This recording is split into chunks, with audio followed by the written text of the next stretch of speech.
Subscribe করুন ISF forever YouTube channel. ভাইজান ও ISF এর খবর সকলের আগে দেখতে।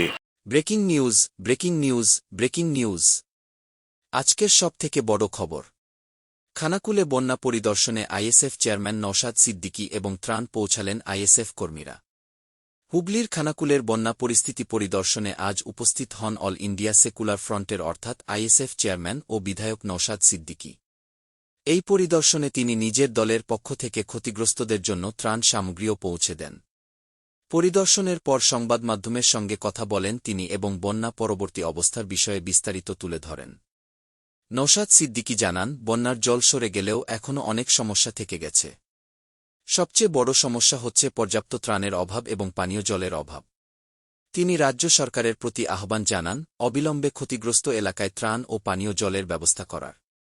তিনি আরও বলেন, খানাকুল এবং পাঁশকুড়া সহ একাধিক অঞ্চল প্রতি বছরই বন্যার কবলে পড়ে।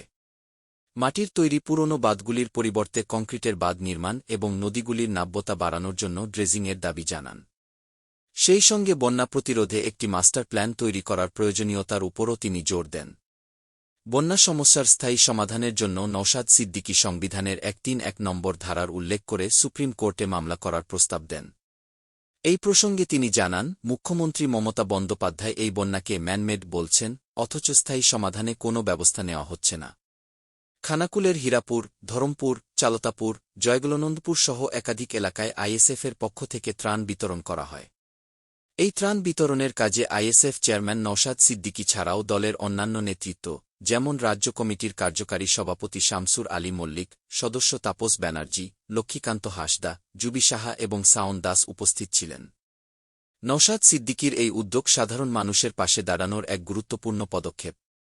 তিনি বিধানসভায় বন্যা পরিস্থিতি এবং প্রয়োজনীয় পদক্ষেপের বিষয়ে আওয়াজ তুলবেন বলে জানিয়েছেন। এই সমগ্র বিষয় নিয়ে আপনার কি মতামত অবশ্যই কমেন্ট বক্সে জানান। আর এই ভিডিওটি একজনকে হলেও শেয়ার করুন।